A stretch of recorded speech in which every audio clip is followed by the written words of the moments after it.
What is up, everybody? If you were tuned in for the last show, welcome to the next show. As I said on Twitter, we keep it moving, we keep it going, we keep bringing the content here at DSM Media. Speaking of DSM Media, make sure you're following DSM Media on Twitter, on all your social media platforms, but especially Twitter at DSM_media. That's where you'll find our link tree with all of our podcast platforms, our merch site, which we got tons of merch on there. Make sure you're supporting DSM Media. My man Dylan's got one of the sweatshirts on. And guys, if you missed that Mark Zumoff interview on Faithful Fanatics right before this show, go hit that replay, brother. Woo! That was fun, insightful, and it was just a total blast, and it was an honor to be on with Mark Zumoff, somebody who's been around the Sixers, covered the Sixers so long. I believe it was 63 years, did he say? No, 43 years. 43. I just made him old as shit. Right. 43 years covering the Sixers. And then obviously, you know, the last 20 plus years play-by-play. Yep. But as far as who's going to be hosting this show, you guys know me, Scotty. You can find me on Twitter at Scotty Drown. Find my faithful co-host here at DylanJD98. It is Dylan Davis, host of Faithful Fanatics, co-host of Turf Talk with me, and co-founder of DSM Media as well. We're going to get into some NBA action tonight. We got Bulls, Hornets on the plate. They're off to hot starts. Are they real? We got Nets, Lakers. Lakers have some dysfunction going on there. They were able to get a W last night in overtime against Memphis, which was good for them. But what's really going on there? And can the Nets really contend without Kyrie Irving? How does that fit? We'll get into some Sixers, their first three games, see how that was looking. And then we'll finish off. ESPN has some way too early power rankings. Want to dig into those a little bit, just see where everybody's at with that. But, guys, make sure you're commenting. Let us know how you're feeling. Make sure you get your comments on the screen here. If you're looking to comment, get it on the show. Make sure you're over on YouTube, Facebook. That's where unfortunately, you know, Twitter has not fixed our comment situation just yet. Make sure you're over on YouTube, Facebook, checking us out, getting those comments on the screen. We love the interaction. But Dylan, my man, how are you feeling after that huge interview?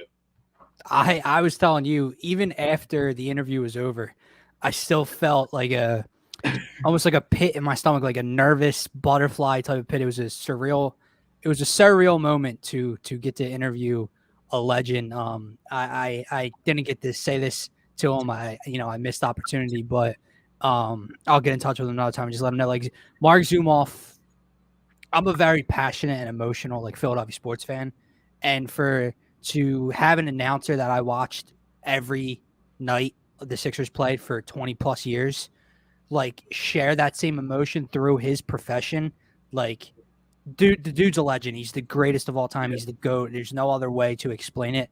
And like I said, we'll definitely miss him on the air. Kate Scott's done a great job, but that interview was a surreal moment, and DSM Media to the moon, bro. Yeah, it was a huge moment, obviously, for us to get to interact with him, including Gent, the other co-host of Faithful Fanatics here on DSM Media, other co-founder of DSM Media. It was an honor. And, you know, it was probably the first person of that just legendary GOAT status magnitude that I've had a chance to speak with. Like no discredit, not talking down to our other guests of on our shows, but that was just a next level type of moment there. It was next level, and like you said, the nerves, the butterflies in your stomach to talk to somebody of that magnitude was amazing, and definitely will cherish that for a while. But let's dig into some NBA action, because I feel like we got some very early overreaction going on around the league here. You think so? Yeah, I think, you know, especially regarding this first team we're going to get into here, the Chicago Bulls, which they had a stellar offseason, right? Went out, got DeMar DeRozan, got Lonzo Ball, added guys like Caruso, bringing back guys like Vucevic. They still have Zach LaVine, who obviously we're huge fans of. Chicago Bulls, they're getting a lot of hype after being 3-0. They're undefeated to start the season. They beat the Pistons twice, bro. And the Pelicans. And the Pelicans. So I want to ask you, what are your thoughts on the Bulls? How do you see them playing out this season? I didn't even get a chance to talk to you before the season about the Chicago Bulls or the Eastern Conference. where would you have them, finishing in your mind as far as the fit of that team?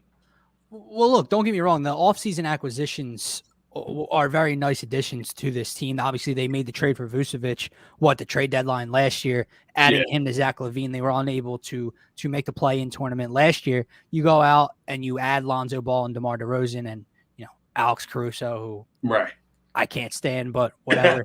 And you start out 3-0. They look good.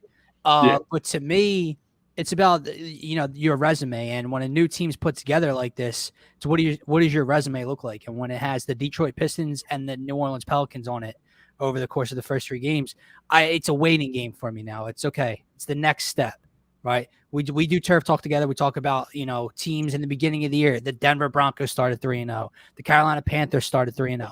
Where are they at now? On, counterpart, Cincinnati Bengals started the season off hot. Okay, they get a test versus the Baltimore Ravens. They passed that test. That's what I'm waiting to see with the Chicago Bulls. I like their roster. As far as where I have them in the Eastern Conference, I think they're a playoff team. Before the season started, in my rankings, I'd probably have them around a 7 seed, maybe 6, maybe that's 6 to 8 range. Yeah. I don't think they're the 9-10 in the play-in. I don't think they're a 5 or higher. 3-0 start, very good, very impressive. You play who's in front of you, but all the overhype is going to get really annoying.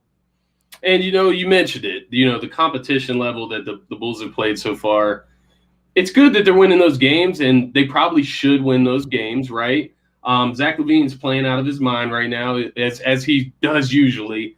They got some matchups coming up this week that are going to be interesting early. Who they got? So they got the Raptors coming up first. That's tonight, yeah. Which Raptors, they're that fringe, playoff team that you're looking at. I'm never going to discount the Raptors because they are a well-coached team. They're a great organization. But you just got to wonder with the lapse of Kyle Lowry, how do they pick up from there? The New York Knicks, who have played pretty well so far this season, they're a nice, exciting team at the Madison Square Garden. They brought some life back there. And then they finish up with the Jazz. So Utah Jazz, that's going to be the toughest test of it all this week.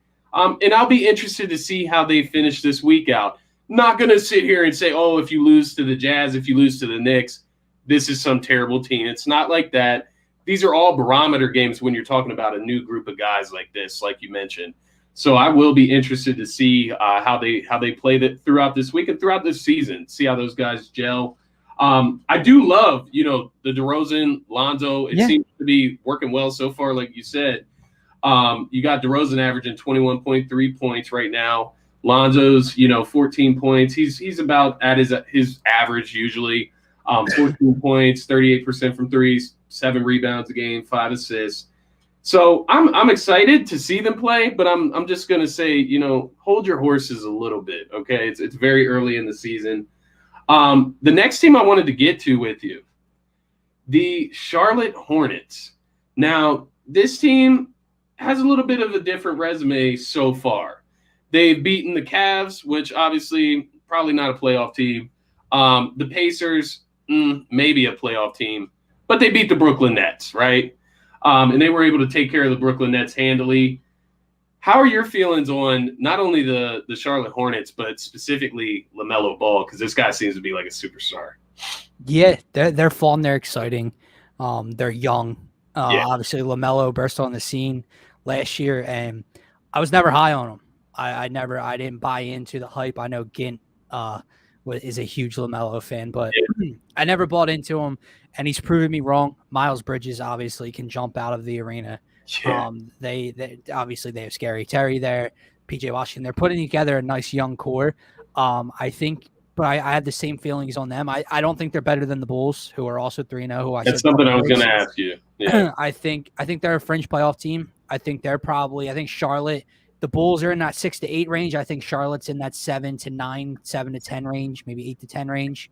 They'll be at the bottom of the Eastern Conference when it comes to playoff seeding, but I do think they're good enough to make the playoffs. But again, it's when you're talking big dogs in the East. Yeah. No, Charlotte.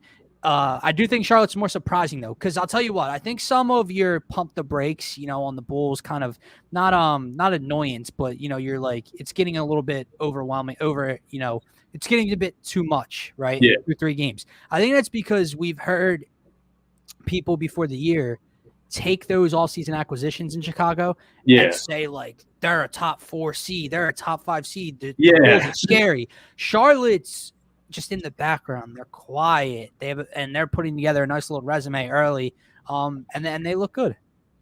But again, another team that's slow down.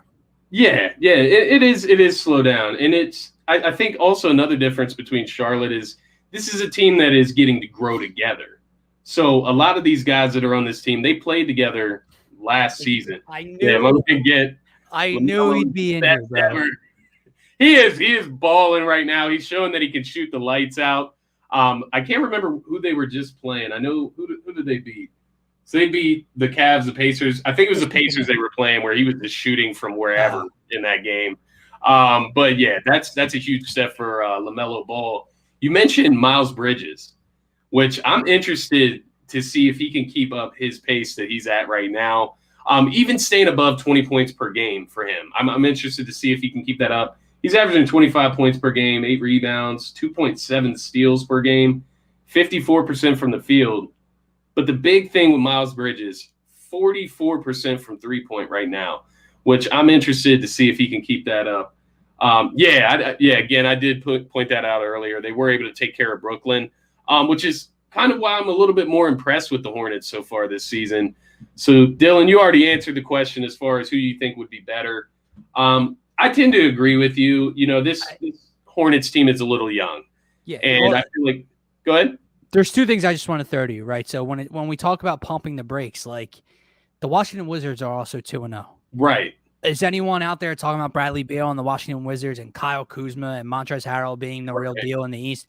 No. So it's like, it's early in the year. Weird things happen. The Pittsburgh Steelers beat the Buffalo Bills week 1. Right. The New Orleans Saints beat up on the Green Bay Packers week 1. Early in the year, weird things happen. I know we're going to get the 2 teams that are struggling right now in a couple minutes, but there's another 3-0 team that I want to throw back to you. Yeah. And that's in the other conference. And that's Stephen Curry and the Golden State Warriors. Because when you want to talk about an early season resume, you go into the Staples Center and you beat LeBron James and the Lakers. Then you go home and you beat the other LA team and the Clippers. Then you go on the road and beat a young, good Sacramento Kings team with Steph Curry averaging 31, 7, 9, and 9 on 39% from 3. But, dude, my point is, this is before Clay gets back. This is before they come back together. Like, last year, you saw Steph, like, will them to the playoffs. And, again, it's only 3 games. But if he can have them, like, rolling into Clay coming back into form, that team is a scary, scary team. Yeah, and you talked about, the Lakers, and I was able to watch that game in entirety. And you just saw, Steph not have the greatest game. He had a triple-double, not have the greatest shooting game, I should say, up to his standards. And it was interesting to see them win in a different form, win it in a different way. And you mentioned the impressive resume so far. They've took a stronghold on the West so far, right? Clay, he's coming back with a chip on his shoulder, man. He was slated for that 75, top 75. I'm not gonna lie, I got a kick out of them trolling him with the 77 jersey in the locker room. Hearing Steph clown on in the background was hilarious. It was hilarious, man. But it's exciting because I'm excited to see Clay play again. He's one of the more underrated players in the league, and he kind of gets slept on. Obviously, similar to, and I'm not comparing C.J. McCollum to Clay. I think Clay's a better player, but similar to how Dame gets all the attention in Portland, it's the same thing in Golden State there. But you mentioned it, and then they also got James Wiseman, their first-round pick from last year's draft, coming back soon as well. So they got reinforcements on the way. I don't even think Jonathan Kuminga has played either, who was one of their first-round picks this season as well.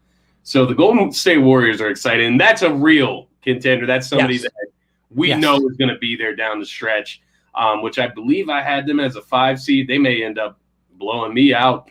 They might get higher than that at this rate. So we'll see how it plays out in the West. But you mentioned the two teams that are struggling in a sense just have a little bit of dysfunction, which we are no ones to speak about dysfunction No, we're not. with our own situations here in Philly. But I want to talk about the Nets first. Okay. Without Kyrie Irving, they're 1-2. They did lose to the Hornets. They got blown out by the Bucks on opening night. They were able to come back, beat Philly, which was a pretty impressive win for them to stay resilient like that. But we also watched Philly melt down completely, not score for 5 minutes. So I have some question marks regarding that. Becoming a really poor theme here.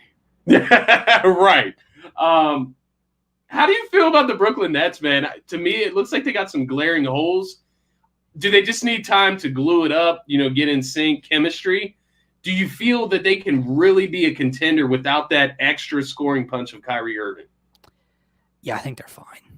I do. Now, I hope for the sake of the Sixers, they're not, and I'm wrong. So that's one less, boulder out of the way at the top of the Eastern Conference that we don't necessarily have to worry about too much like the normal that they would be. But when you speak on not without Kyrie Irving, like take him out of the equation, I just think they're trying to put it together. Like Paul Gint mentioned earlier, Paul Millsap has not looked good. I believe in the first or second game the Nets had, he hardly played at all, or in the second half. Like Steve Nash is still figuring out his rotations. James Harden, you mentioned earlier, has not looked like himself. I don't just think James Harden is done. James Harden not looking like himself is 20-8. So if he just gets back to form, we know what James Harden is. I believe against the Hornets, they didn't have any. The only two players to score in double digits were KD and James Harden. Yeah. So dude, when you have Patty Mills and Joe Harris and LaMarcus Aldridge and Paul Millsap and Blake Griffin and Bruce Brown and Claxton and everybody on top of the two superstars, I know they're going to be okay. I think maybe I'm wrong. Maybe there's just too much to overcome in that locker room. Maybe the Kyrie thing is weighing heavy. I don't know, but me personally, I think they're fine. I do. I do think they're fine. You never want to press the panic button in 3 games in. But what I will say is some of their holes that I noticed on their roster it's not going to be fixed without adding something at the trade deadline, which most likely they will, or in the buyout market some sort. They got a huge hole in the center. Now, they got guys that can score, they can play on offense. But when you get into the playoffs, into the second round, and you're playing the Bucks with Giannis, or you're playing the Heat with Bam Adebayo, you're playing the Sixers with Joel Embiid, these powerhouse big men that will just dominate their big men in the paint. I mean, Claxton on Embiid, there's no Blake Griffin on Embiid. They were lucky that Embiid was hobbled, honestly, in my eyes, on Friday night. If Embiid was anywhere close to healthy 100%, they probably didn't stand a chance in that game. I think he closes that out. He ends that pretty early. But with that being said, KD, resilient, triple-double. And KD's unstoppable. So that's the counterpart, right? Yes. But that's where Kyrie factors into me, because James Harden, he's going to give you 20, 25. KD's going to give you 30. They need that consistent punch, but are they just going to be relying on, Patty Mills one night, Paul Millsap the other night, LaMarcus Aldridge like Friday night? Now, here's why I'm chalking it up as just 3 games. Because if you go back to the 7-game series against Milwaukee, they were an overtime away with no Kyrie Irving, no James Harden, no LaMarcus Aldridge, no Paul Millsap, no Patty Mills, just Kevin Durant. And the defending world champs had to take it to overtime to just beat Kevin Durant. So, yes, they're still missing Kyrie Irving. If they have Kyrie Irving, that elevates the championship expectations. But there's a lot there. And, again, maybe there's more that goes into it. Maybe there's just too many guys. And there's a lack of – you're right. It's Harden and Durant, and they're not going to have that consistency night in and night out of – well, like the Sixers, right? Aldridge was unreal in the mid-range against the Sixers, right? Yeah. You're going to need that on a consistent basis from someone else. Will they get it? That's the question. But, yeah, dude, when I go back to that Game 7, it took, the champ. They would turn out to be the champs.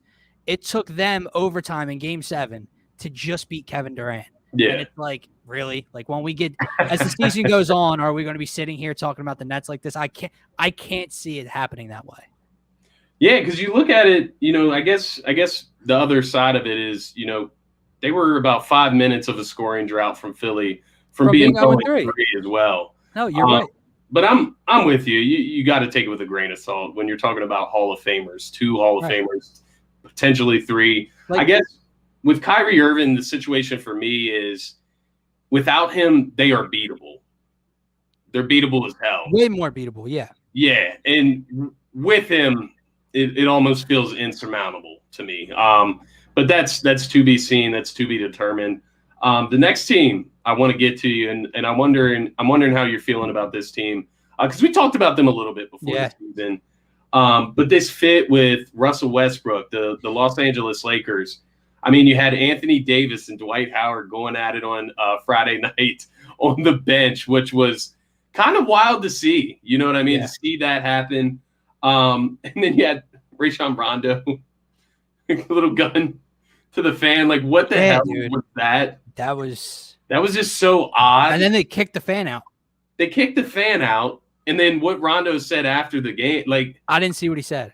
It was something like, no, I didn't mean anything by the gun or anything like what's that hand gesture? I don't even know. I would love to know what was said right there. You know what I mean? There was a lot of spilling on the court, that type of stuff going on there. You mean the guy that didn't spit in Chris Paul's face? or whatever he did to Chris Paul Right. This guy. So Rajon Rondo's he's wild. But what I really want to ask you about is this fit of Russell Westbrook in LA. What do you think of it so far? Do you want me to read you his numbers first? Go ahead.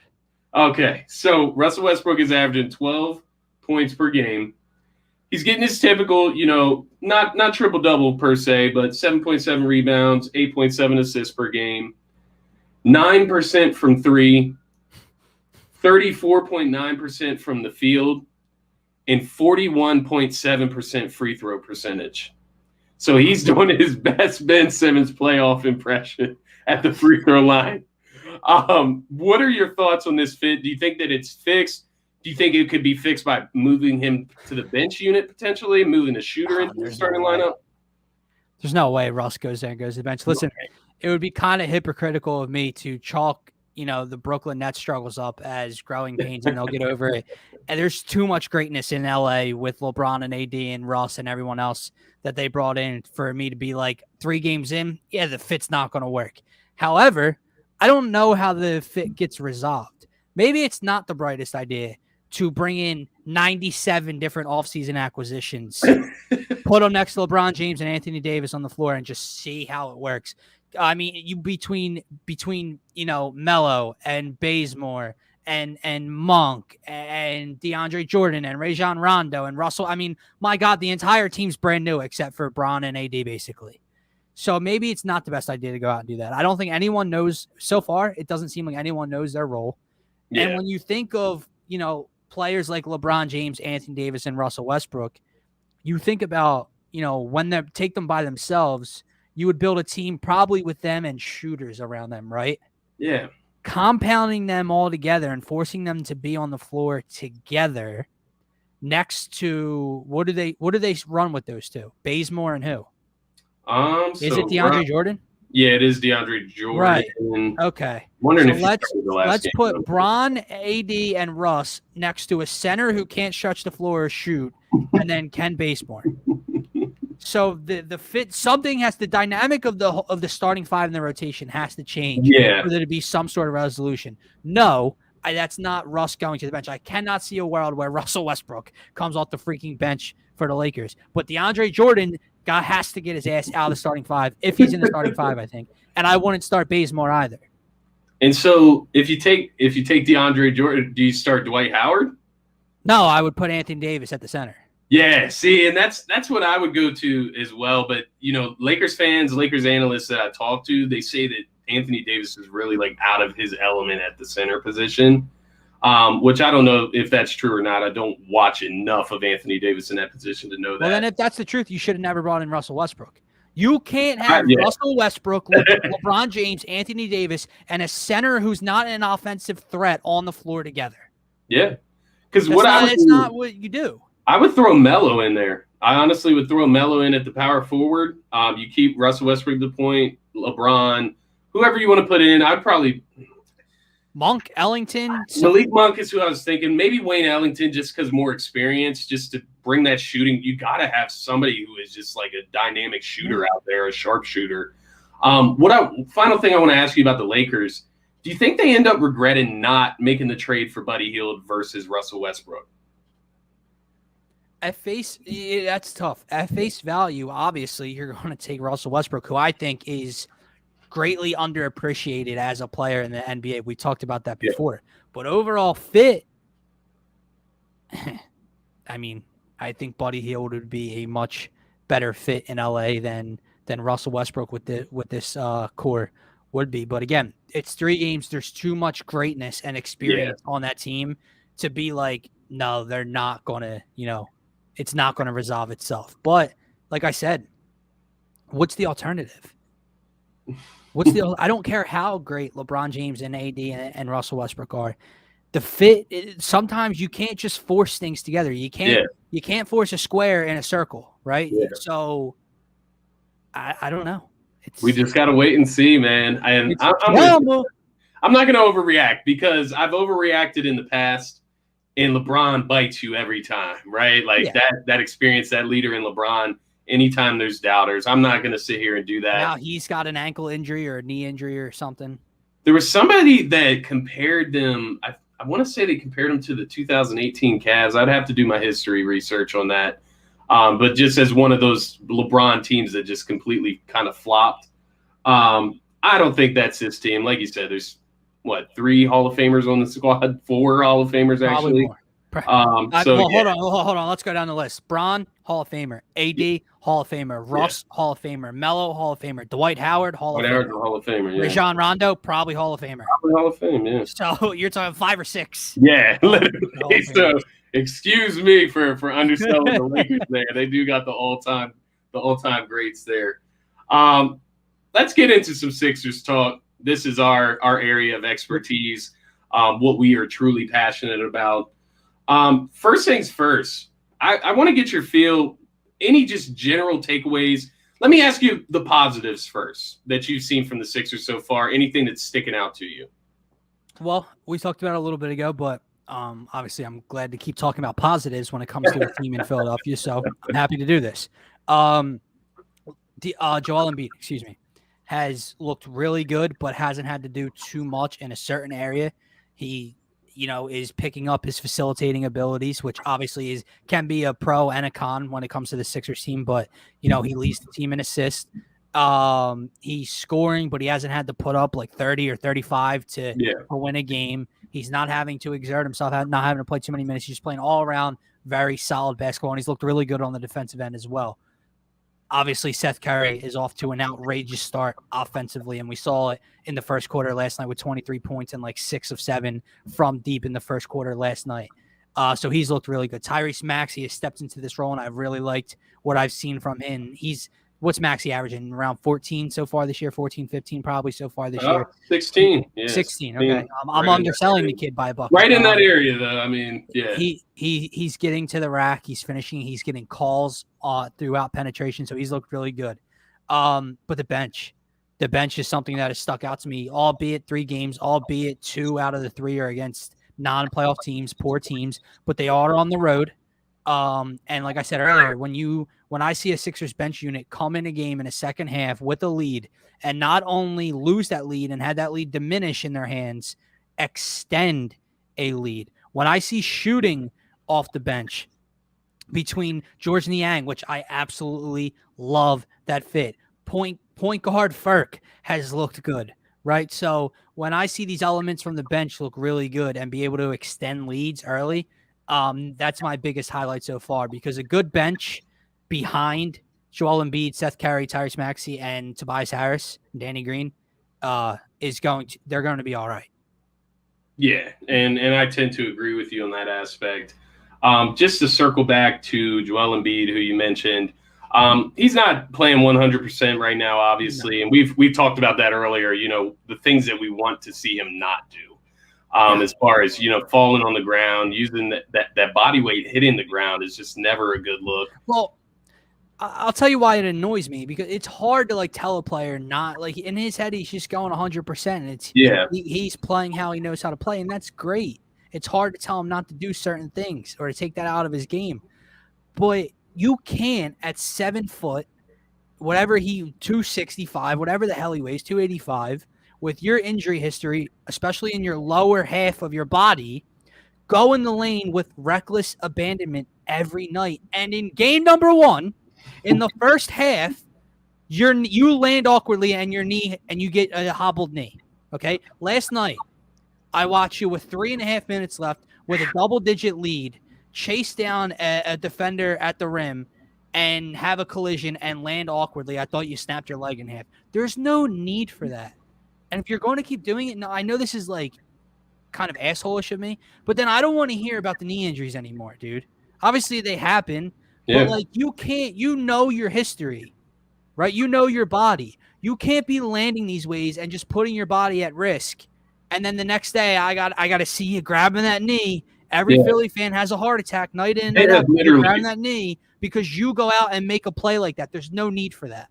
Yeah, and especially, this season, right, where there's so much uncertainty surrounding Ben Simmons, we're going to rely heavily on Embiid more than usual. Ben Simmons doesn't. You want to win an MVP award? You got to be available. Exactly, and that's what he's got to think about every time that he goes up in the air all crazy. I feel you. I guess I hold my breath every time he falls on the ground. You mentioned that play where he chased down, I believe it was Giddey last night on OKC, and he comes down, falls on the ground. His leg turns awkwardly. So Ala, play-by-play commentator there with Kate Scott, he received some heat on what he said today. I was seeing around Twitter, people were saying, "Oh, that's so Philly. Oh, do you hear what this guy said?" Because the fans were booing Embiid for going up and trying to block the shot. He said, "I'll ask you, why are you running a fast break at this point in the game then?" Is he some villain for saying that? And then he said, "I just want to make sure that guy's okay." Talking about Joel Embiid. Yeah. He's a Sixers commentator. He has to commentate Joel Embiid the entire season. Listen, without Embiid, there's not much to talk about. It's people nitpicking at Philly. Allah's the man. He didn't do anything wrong. He didn't say anything wrong. But he's also right. If you don't want your shot blocked, don't go on a fast break. What do you think? Because what? Because you think we're winning by double digits with 3 minutes left? Again, I don't want to see Joel Embiid doing that to his body. Right. But that doesn't, what if it was someone else? What if Tobias Harris chased him down? It wouldn't matter. You want to go on a fast break, that you want to play hard. I get to play hard. I get to block your layup. I get to foul you. So if you don't like it, don't do it. Bottom line, the game's not over. And that's and the big thing there is to just come and try to spread this, it's such a reach in the first place. I saw a tweet that said that's why everybody hates Philly. That's why. Yeah. That's why. Right. Allah is one of the best. If you really listen to him commentate games, you hear his thoughts throughout the season. He's a great guy. He doesn't wish ill will on the other team. Are you joking? So I don't know. I just thought that was really just totally off base. And that's why everyone hates Philly. Or throwing snowballs at Santa Claus, right? Come on. Santa Claus isn't even real. How many times do we have to go over that? Whatever, though. But you mentioned Seth Curry. We talked a little bit about it earlier. I want to get your thoughts. 20 points per game right now, 68.8% field goal percentage, 76.5 from three. That's ridiculous. Thoughts on Curry? Can he keep this level up? Obviously not up to that extent. But what are your expectations for Curry as far as maintaining this shooting streak? Yeah, obviously he's not going to average 20 and shoot 75, 76% from three by year's end, right? But as far as can Curry continue to be, I guess the better way to say it, and I should have said this earlier, was a consistent offensive threat like this, Yeah. 100% sure, 100%. He showed me something throughout the course of last year, and then really in that Atlanta series when like late in the game when someone else had to get a bucket outside of Joel, he was able to put the ball on the floor and score off the dribble. He was able to get to the rack. He was able to do a lot more than I ever envisioned Seth Curry having in his bag.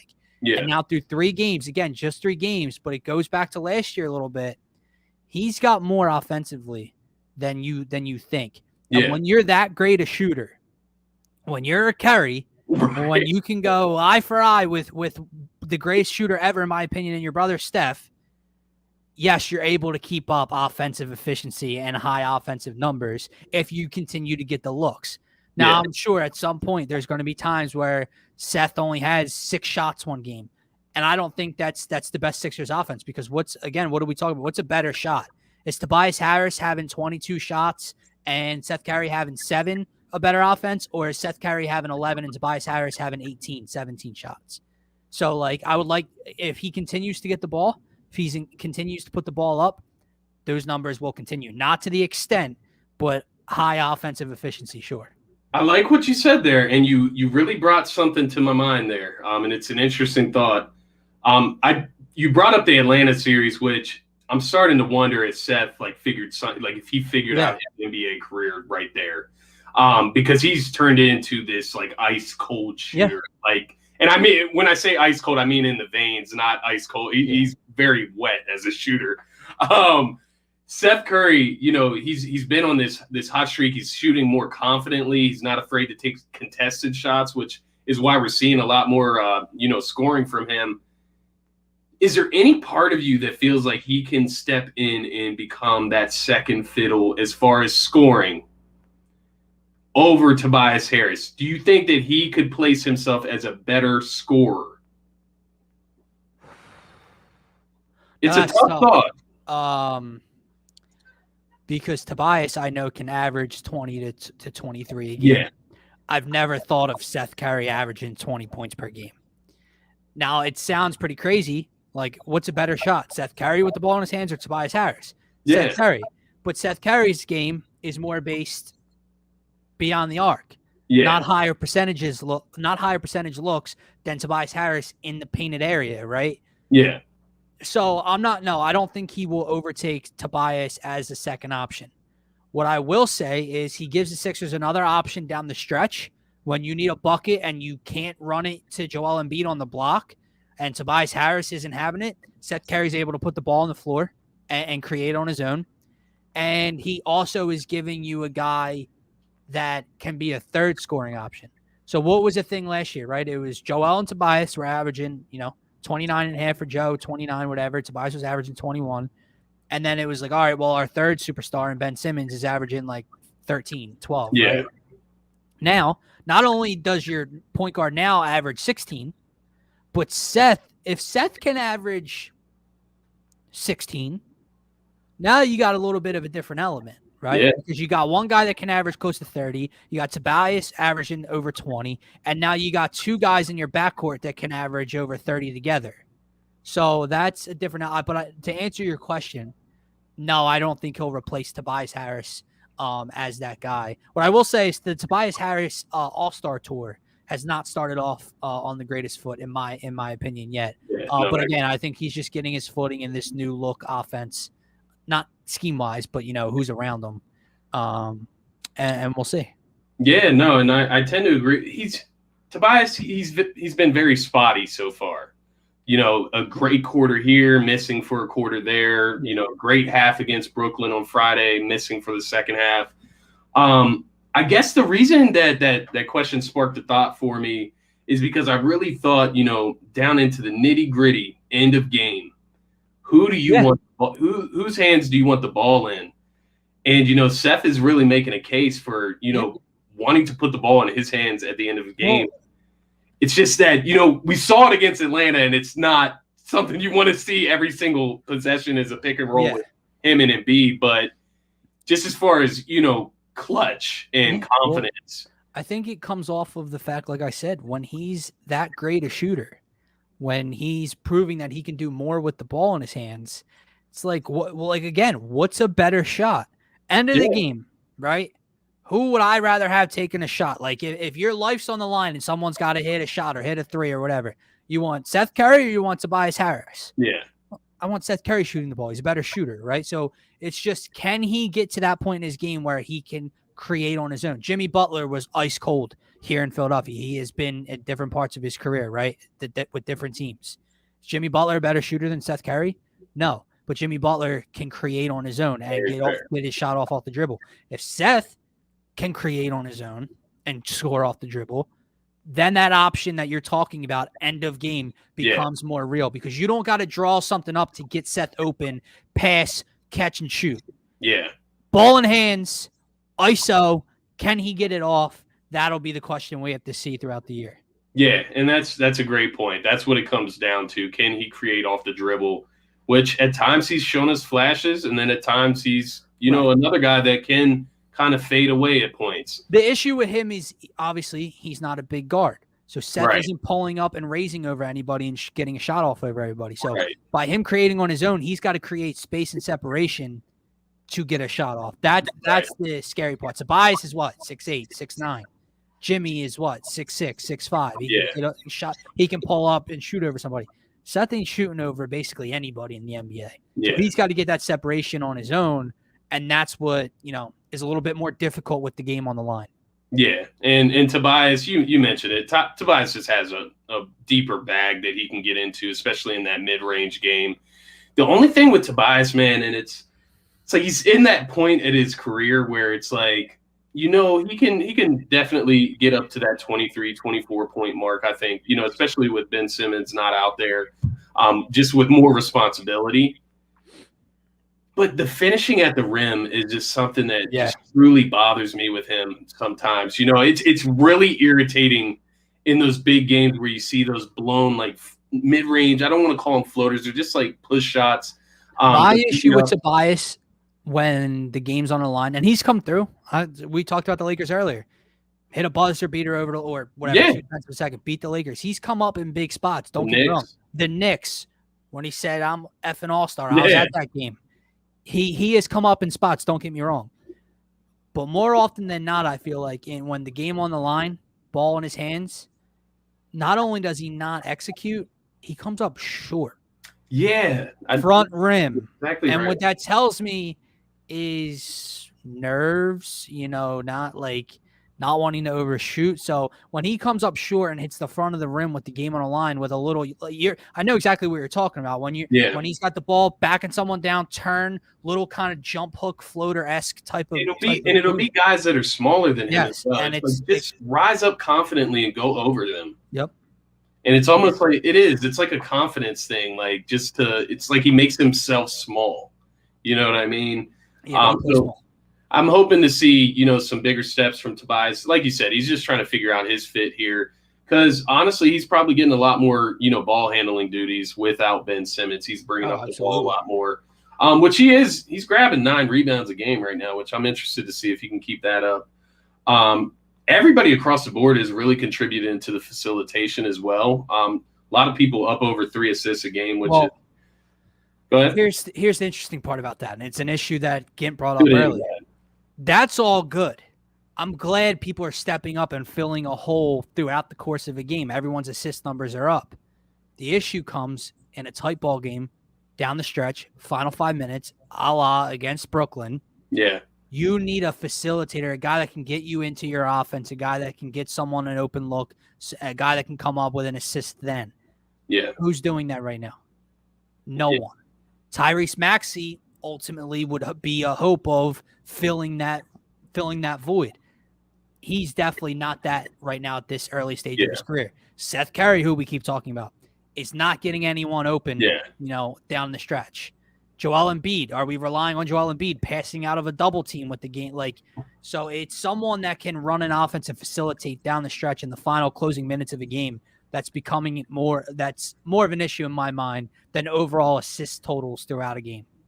Yeah, and I tend to agree. And that's, aside from defense, that's one of the places they're really missing Ben, in a sense of facilitation. Maybe not late in game. That's probably a bad example. But, Right. but, just facilitation in general, taking those ball handling duties. He does get shooters open up very often. You mentioned Maxey, which obviously we're all excited for Maxey. Mark Zumoff actually pointed him out earlier, which I found that fascinating that he went from we didn't ask him. We didn't ask him about Tyrese Maxey. He went from expectations to Tyrese Maxey, and kind of correlated that. And I thought that was interesting because everything he said about Tyrese Maxey driving the lane. You mentioned the free throw attempts earlier, getting to the line. That can prove to be monumental down the stretch, even as far as getting other guards into foul trouble, putting pressure on them, tiring them out, which is just something that we haven't seen from the point guard position down the stretch. So you hope that he can just continue to improve. Guy, I want to ask you about, you said something about him earlier, Korkmaz. He's playing this, this point forward, this point guard role, for the second unit, point Cork, right? And he's averaging 13.7 points per game right now. He's shooting 46% from three right now. And he just looks a lot more confident. He looks stronger. He put the hype video out before the season. Yeah. Is Korkmaz starting to turn the tide? He's just 24, 25 years old. No one tell him Nadir this. I haven't spoken with Nadir, who is an old viewer. I don't know where he's been. He doesn't like me anymore. I don't know. No one tell Nadir this. But I'm okay with Furkan Korkmaz right now. I am the dude's biggest critic. Now, don't get me wrong. Is point Furk the ideal situation down the line? No, it's not.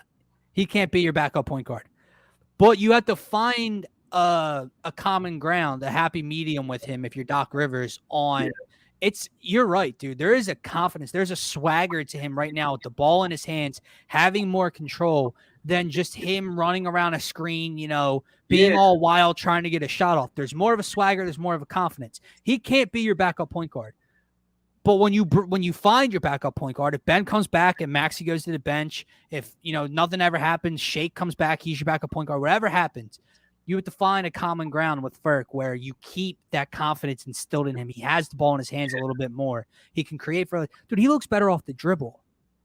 And the whole thing has always been consistency with Furk. I would laugh when people would get so hype because he'd have a 19-point game. He'd go 6 of 9 from 3. But for every great Furkan Korkmaz game, there's 7 bad Furkan Korkmaz games. Yeah. He's unplayable if he can't shoot. If he's consistent, if he's efficient, if he's confident, different ball game. Yeah. Only 3 games. Again, that doesn't mean he's consistent, but so far, he's been okay throughout those games. Yeah, and I've liked what I've seen from him. I imagine that second unit, like you said, once they do, whether they get Ben back or if they get a trade and get a starting point guard, Tyrese Maxey and Furkan Korkmaz, running that backcourt for the second unit. Here's what I'll tell you. As much as I praised the bench, and I just praised Furkan Korkmaz, what has to stop, because we know Doc loves to do the hockey rotations 5 on, 5 off. I can't see any more of Andre Drummond, George Niang, Furkan Korkmaz, Matisse Thybulle, and Isaiah Joe on the floor together. Yeah. That cannot happen. Yeah. So you have to find a happy medium of what you do with your substitutions, what you do with your rotations. There is no way Matisse Thybulle, Furkan Korkmaz, and Isaiah Joe can be on the floor together at the same goddamn time. Would you feel more comfortable once Shake comes back and he's that guy in there for Joe? Yeah. That's a little bit different. But the 3, just Furk and Joe on the floor together, I'm not comfortable with. You add in a Matisse Thybulle who struggles offensively, and then you add in, Andre Drummond, who's not an outside perimeter trying to facilitate out there. Did you see that pass against Brooklyn? He made a crazy pass. He made the behind the back and he made this crazy slingshot pass to Tobias Harris in the lane for a bucket. But Drummond's been pretty impressive. How long is he out? He has a sprained ankle or something, doesn't he? Yeah, he shouldn't be out too long. I haven't checked the injury report for tomorrow, but he shouldn't be out too long just with a sprained ankle. Check right now for you. As far as just that second unit, kind of to wrap that up there, I'm wondering if Isaiah Joe's likability, the way the fans kind of cling to him in the preseason, mind you, preseason. Has that kind of motivated Korkmaz as well to, Maybe. Keep the foot on the gas? I got to really prove myself out here to keep these minutes. Last guy I wanted to touch on, George Niang. He's going to be a fan favorite. But that's my homie, dude.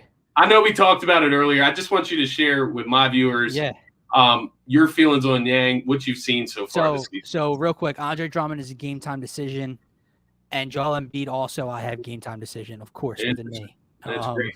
But who knows? We'll see what happens there. But Georges Yang absolutely have already 110% fallen in love and have bought in with the fit. It is a match made in heaven. We finally have a stretch for the dude's got a rocket launcher attached to his shoulder. He's got a quick trigger, quick release. He's not afraid to shoot it down the stretch. Like Ginn had mentioned earlier, when OKC had found a way to cut it to like a 4 or 5 point game, he got the ball in the corner, buried a three, and kind of put that run to bed. And the Sixers went back up by double digits shortly after that. Absolutely love the fit. I think he's somewhat of a voice and a leader off the bench as well. I've seen him already on the court be very vocal with his teammates. I had Kai Carlin on my show last week, and when someone like Kai Carlin, when someone who covers the team says to you, like, tells you something about a player, it makes me focus and pay attention to it more throughout the course of a game. And if you watch Georges Niang on the defensive end, if you watch him off ball when the ball's being moved around on the offensive end, he always knows where to be. He just has a very high basketball IQ. He knows how to hoop. He knows where to be at all times. Get out of Joel's way, space the floor. He knows where to give help, where to not give help on defense, fill lanes. Absolutely in love with the fit on both sides. And like I said, when I've watched this Sixers bench struggle to score points and struggle to shoot beyond the arc for a couple seasons now, to have him, again, just 3 games, but I believe in no way, shape, or form do I believe Georges Niang's shooting is disappearing. So to have him come off the bench has been a match made in heaven so far. Yeah, and that's a great point that you brought up there right at the end. Just as far as that consistent, we've been seeing this. He's played for Utah. He's gotten experience in that role for a while now. Similar, I shouldn't say similar to Embiid, but just as far as spacing the floor for Rudy Gobert, right? Staying out of his way. Again, is somebody who said it earlier. He's a guy you may see in those closing lineups, as we get throughout the season, as Doc figures out these lineups, because he knows what to do. I got a chance to listen to his interview with Zach Noble. Shout out to Zach Noble for somebody who's been on DSM Media before. Noble and Roosh Pod on Ball is Life. Georges Niang, the way he talked, the way he was so excited to play with Joel Embiid and knowing his role. This is a guy that went to Iowa State, I believe, or maybe it was just, I believe it was actually Iowa State, where he was a superstar in college, right? He was the guy in the tournament. He was racking up 20-plus points, and he was he was a scorer. He was a straight, pure scorer. And he's gotten to the NBA where he's had to adjust. Wasn't a great defender when he came into the league. Right, he's not the quickest, most agile player. Defense, he plays with intensity, which, you can kind of see the grooming that he received in Utah. He kind of brings that same smart IQ, always knows the right pass, quick trigger. And the things that he said about just loving Philadelphia, embracing Philadelphia. But every time you hear him talk about his role with this team, he knows his role. He's never going to step out of his element. And it's always for him. He's just like, I just got to stay out of Joel Embiid's way. I got to get my man to stay out of Joel Embiid's way, stay out of Tobias Harris's way. I'm just there to space the floor. And that's what knock down the jumper when I get the ball and I'm open. Get down. And he's even showed a little bit of a floater in there from time to time. He can pump fake and get in there. I do like it. He's very fundamentally sound. Like you said, he's smart. And I think that's, as Philly fans, we can respect that. That's all I got on the Sixers. We're going to dig into the ESPN power rankings, way too early power rankings. I'm going to kind of read through them, and I just want to hear your thoughts. And I'll kind of read you just some talking points as far as what has happened, with these teams so far as well. But let's start at number 10. So number 10, they got the Bulls in there at number 10 already. And this is the entire NBA. Bulls are 3-0 right now, right? Yeah. Let me go through the whole list for you just to give perspective here. So Bulls at 10, the Atlanta Hawks at number 9. Atlanta Hawks are 1-1 right now. They lost to the Cavs, beat the Mavericks. Lakers at number 8 at 1-2. lost to the Suns, lost to Golden State, beat Memphis. 76ers are at number 7. Lost to the Nets, beat New Orleans, beat OKC. You got the Miami Heat at 6. They're 1-1, lost to the Pacers. Beat the living shit out of the Bucks. I don't know if that was like a revenge game from them getting swept in the playoffs. Yeah. But Golden State, number 5 at 3-0. Obviously, we talked about their impressive record so far. Nets at number 4, 1-2. Lost to the Bucks and Hornets, beat the Sixers. The Nuggets at 2-0 at number 3. The Jazz at number 2 at 2-0. And then finally, the Milwaukee Bucks at number 1 with the single loss to the Heat, and they were able to beat the Nets and the Spurs. See, now something pisses me off there. You can't penalize the Lakers for early struggles, even though we know they're probably ultimately a great team and a contender. And what were the Lakers at? Lakers were number 8. Okay, and then give the Bucks number. What were they, 4? You mean the Nets? The Nets, I'm sorry, yeah. Yeah, the Nets are number 4. Yeah, you can't do that. Both teams are struggling. Both teams have one win. We know what they're probably what they ultimately are. One can't be the 8th best team, and one's still at 4. And how do you put the Brooklyn Nets over the Golden State Warriors right now? Yeah, that was one thing that really stuck out to me as well, honestly. Listen, if you don't want to put the Warriors over like the Jazz or the Nuggets because they're both 2-0, they're both undefeated, only played one less game. They both look good, whatever. The Warriors are 3-0. Steph's playing at an MVP level through 3 games, I understand. And they've beaten the Lakers, the Clippers, and the Kings. Yeah. And they're behind the Brooklyn Nets at 1-2 with their struggles. Doesn't make much sense to me. No, there's no logic there. The whole list I don't have an overall problem with, to be honest. But, like, that part right there, the Nets still getting that recognition, even though they struggled, and you put them – you penalized the Lakers for the same kind of, struggling start, and then you still put them ahead of the Golden State Warriors. Yeah, it doesn't make sense to me, honestly, because, with the Lakers struggles that we've talked about, it's kind of overblown in reality when you think about the teams that they're playing. The Phoenix Suns, they were in the finals last year. Yeah. They played together all last season. Like, they're a very well-groomed team. You talk about the Warriors. They're another team that has played together. They have guys that played together last year, and they're another contending team. So it was very odd to see the Lakers just plummet like that. You know what I mean? Dude, don't get me wrong. Not that the standings on the score equate to what you put as power rankings, but the Brooklyn Nets can't rank right now as 14 in the Eastern Conference and be number 4, and the Golden State Warriors are number 1 in the West and are number 5. Like, I understand it's both record and what you believe and everything like that, but that's just stupid to me. How are the Nets number 4 on that list right now? Yeah, and it's also interesting to me that the Suns get booted out of the top 10 as well. You're talking about a team that did beat the Lakers. They were in the finals. But that's the same point, right? So and here's the best part. I just said, like, oh, you're penalizing the Lakers and bumping them to 8. They're 1-2. The Suns are 1-2. The Suns beat the Lakers. How are the Suns out of the top 10, but the Lakers are number 8?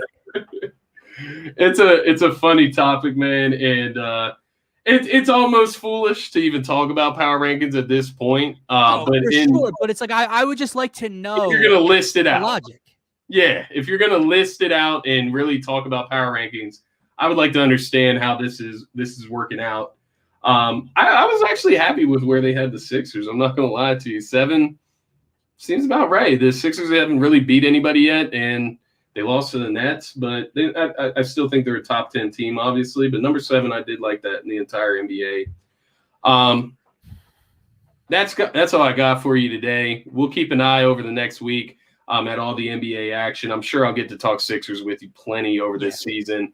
But I definitely it's not like we have our own network with a plethora of shows running throughout the course of the week. and it's not like we don't, get nice special guests, nice people that cover the Sixers directly. So we will have plenty of guests throughout the season on all of our shows, Faithful Fanatics, Scotty Talks, all across the board. Shout out to the new morning show. Yes, sir. Starting next Trending week. In the AM. November 1st, I believe. Yeah. Yep. Next Monday. Jeremy and Phil Stifle going to host the morning AM show on DSM Media. Cannot wait to check that out. I'm a guy that has to get up early for work, so I will definitely have it playing while I'm doing my work on my computer and listening on. Hopefully I'm awake. But we got everybody. We got the time slots covered across the board, the days of the week covered. So you definitely want to be subscribing to DSM Media, checking out all of our hosts' work. We got a talented group, and we are building here. We have added some big players to the team, and we're looking forward to more. We're looking forward to growing more, building more, and just coming stronger and stronger every single day. Now that you say that, we are adding a few more, players to the DSM team, but at the same time, we did put out a tweet not too long ago, and I guess we should start pushing it on the show. So if you're watching, if you're going to watch this, and you host a podcast and you want to join a team that is ambitious and have the same goals as you, and you want to be a part of a team that works together, or if you've been thinking about starting a podcast, but you've never known how, or like how to get started or want to do it, reach out to us either through one of our Twitters right here on the screen, or on Twitter at DSM_media, as you can see at the bottom of your screen. And we can work something out. Of course. And I think that was a great plug right there. The other thing I wanted to also plug today, it's something I've been forgetting to mention it. I shouldn't forget it. Joel Embiid jersey giveaway. Make sure you're subscribing to the YouTube channel if you're not already subscribed. We will get you entered into that game. I will let you know when I'm actually going to do the drawing, but I'm going to give it about 2 weeks. Let us get into the heat of the season, get us involved here. But definitely go ahead, subscribe to YouTube. I am writing everything down as we go through the subscribers there, making sure everything is kept tabs on. But guys, make sure you're plugged into DSM Media on all platforms. One last thing, we got our Manscaped guys. Manscaped, right? It's our favorite shaving, all types of undergarments. I'm telling you, man. I told Brock this on my show a couple weeks ago. The most comfortable underwear that I have ever bought. The T-shirt, your balls will thank you on the back. Beautiful, comfortable. They really cater to the man, and I love it. I mean, if you're a teacher, I don't recommend wearing it to school.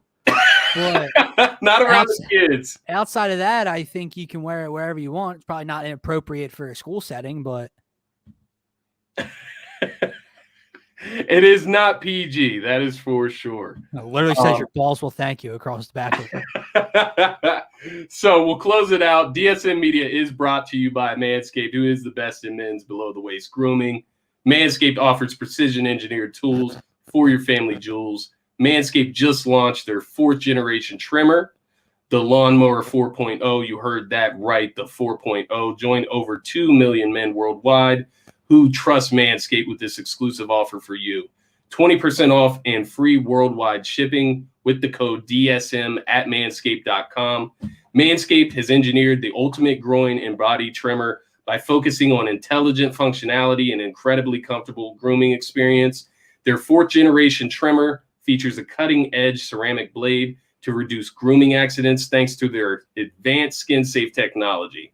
This upgraded trimmer includes a multi-function on and off switch that can engage a travel lock. It also gives you the ability to turn the 4000K LED spotlight on and off when needed for a more precise shave. And did I mention the wireless charging? The new wireless charging system uses electromagnetic induction, which can help battery length last longer. Get 20% off and free shipping with the code DSM at manscaped.com. That's 20% off with free shipping at manscaped.com using code DSM. Unlock your confidence and always use the right tools for the job with Manscaped. Your balls will certainly thank you. I know me and my co-hosts here, Dylan, we certainly thank you for tuning in tonight. We had a jam-packed day. I know I am tired. My energy in that my nerves have completely worn me out. Woo! My nerves are shot. I mean, I know we do have viewers, from outside the Philadelphia fan base. We talked a little bit about it at the beginning of the show, but Mark Zumoff is just a legend in the Philadelphia area. He is from Philly himself. He represents the culture to the best. And just shout out, thank you so much for him joining the Faithful Fanatics earlier. Be sure to check out that episode. I wanted to plug that one more time because it was such a great episode, such great content. But until next time, do we got anything scheduled tomorrow? Faithful Fanatics tomorrow, right? Possibly. Have to get back to you. My work, Gint work, a little meeting going on. We do have a meeting in the work. I have to push off the show tomorrow. But behind the scenes work tomorrow. So I think I need a bye day tomorrow after the nerves of the. I feel you. My gut was turning all day, man. But if not one last plug is right here. The merch. Make sure you're buying the merch to support DSM Media. You can find that on the link tree on Twitter at DSM_media. It's right in the bio. Check out all our plugs. Find us on Instagram, TikTok, Twitch, everywhere you watch, listen to shows, whatever your preference is there.